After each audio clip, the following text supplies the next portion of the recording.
Hürmetli vatandaş, bugünkü leksiyalarımızı başlayımız. Leksiyada sıdağa diyoruz. Washington'da sözdeyimiz.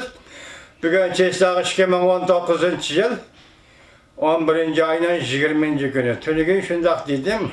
Sebebi saat 12'de ötkendeki 20'de evvel dep şundak deptim ben. Bugünkü vaziyet bir kelime vatandaş. Vaziyet şundak. Bunun vaziyetinin yüzü bir maliyegi soğuknaza. Torbeti nime değil desiniz, çünkü pul pahalılığı taze kontrollükten çıkıp gitti. Yani bir vaziyet nime en mühimi, Prezident Trump dedi ki, Washington'a gelip imza koysan kilişim gidecek. Eğer koymaydı kendisen, ben senden bacalımen, nasıl hep bacalımen dedi. Hem de bula birinci vaziyetten, tünük üç ketke vaziyetin kelimeleri. Endi ne vaziyet nime? Tünügen 19. günü. Saat 5 yerinde avaz koyulgan. Amerika Devlet Meclisi Kengaş Palatası'da avaz koyulgan Şangan kişilik hukuk ve demokratiya kanun layihesi bütün avaz bilen makıllıktan öttü. Mana bu vaziyetlik, otandık vaziyet, hürmetli vatandaş. Bugün biz muşularını devir kılgan aldı silahlı sözlerimiz. Birinci mavzumunda. Tez haber. Amerika Koçmuş Ştatlar Devlet Meclisi Kengaş Palatası Şangan kişilik hukuk kanun layihesine karşılık söz makul mıdır? Mavzulu haber 11. ayının 19. günü Büyük İrat Torbeti'de ilan kılındı. Haber bundak başlandı.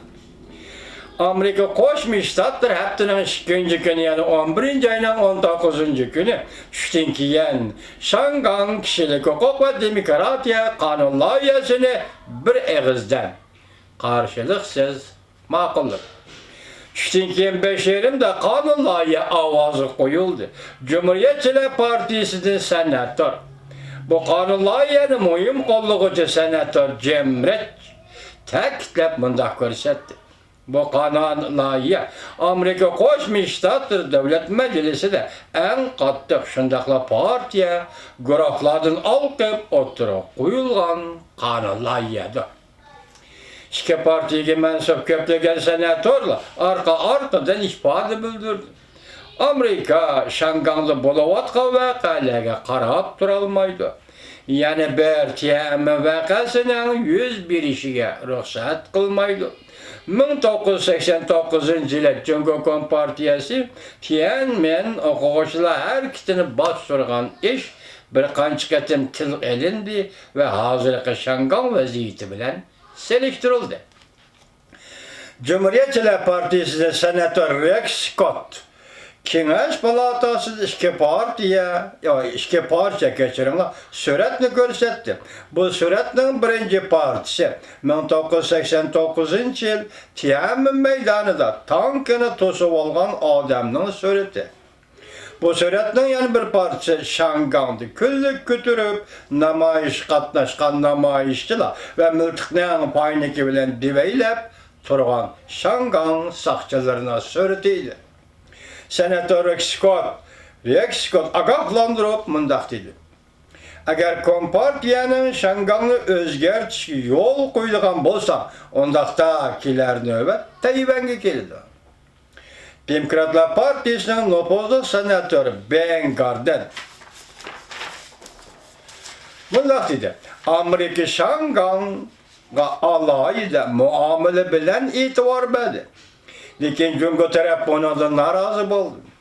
Hazır Şangan'ın özü başqurışı ölçemge taşmaydigan bolsa, biz Şangan'a alayda itibar bilen muamele kılmaymiz. O Amerika'nın daimi adetleri boyunca soda kılışını müracaat kıldı. Kengaş Palatası Demokratlar Partisi'nin opozlu senatörü Bob Menendez Şangan Tabipallah Üniversitesi'nin tilgi elep mundaq dedi. Şangan sakçıları bu mektepne uğraş meydanı aylandırdı. Ve Cumhuriyet'e bir devlet işgal tüzümünü hürmet kılışığı çakırık kıldı. Senatör Bob Menendez mundaq dedi. Biz Cumhuriyet ve Şangan hükümeti enek bir söz eğitişimiz gerek. Şangay'ın özünü baş kuruşuna, Hong Kong'un özünü baş kuruşuna kapalet geldi. Yani Cumhuriyet Kompartiyası buna kapalet geldi. Şangay namayişçiliğinin hiç yolu namayış kılışını təkitlep Xi Jinping bir vasıta söz kıldı. Cumhuriyetçiler Partisi senatör Ted Cruz təkitlep bunda görsetti. Men Şangay namayişçiliğinin tinç yolu namayış kılganlığını gördüm. Lekin saqçılar haddidan ziyade zo'ravonlik qildi. Shundaqla senator Ted Cruz Cumhuriyet Kompartiyasi davlat ishida fuqarolarning e'tiqodini bostirdi ve ishchi a'zolarni kesib elish jinoyat o'tkazdi. Bu ishki jumla Uyg'urlar qartildi. Senator osonliqlarning doirasi Chuck Schumer Cumhuriyet Kompartiyasining sekretari Xi Jinping'a bevosita söz qilib bunday ko'rsatdi. Yuqorqi sabablar tufayli bir ulug' doi bo'lishini ataydi. Cumhuriyet Kompartiyasi yoki o'zgarish kerak, yoki taxtdan tushishi kerak. Adash shahrini deymiz, hurmatli vatandosh. Yana bir o'qib beray sizga. Nima deydi senator osonliqlarning doisi, Kengash palatasi osonliqlarning doisi Chuck Schumer Cumhuriyet Kompartiyasi sekretari Xi Jinping'a bevosita söz qilib bunday ko'rsatdi. Yuqorqi sabablar tufayli bir ulug' doi bo'lishini ataydi. Cumhuriyet Kompartiyasi yoki o'zgarish kerak, yoki taxtdan tushishi kerak.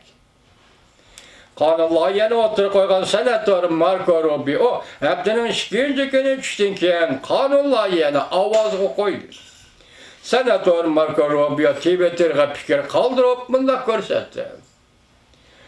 Bugun Amerika Sharq vaqti tushdan keyin soat 5:20da men va mening ishdoshlarim Şangay Kishilik huquq va demokratiya qonun loyihasini Amerika Davlat Majlisi Kengash palatasida ma'qul qorish fikr bo'lmaydiganlar bo'lsa bu qonun loyiha Avam palatasiga undan prezident Trump'dan imzo qo'yishiga yo'llanadi.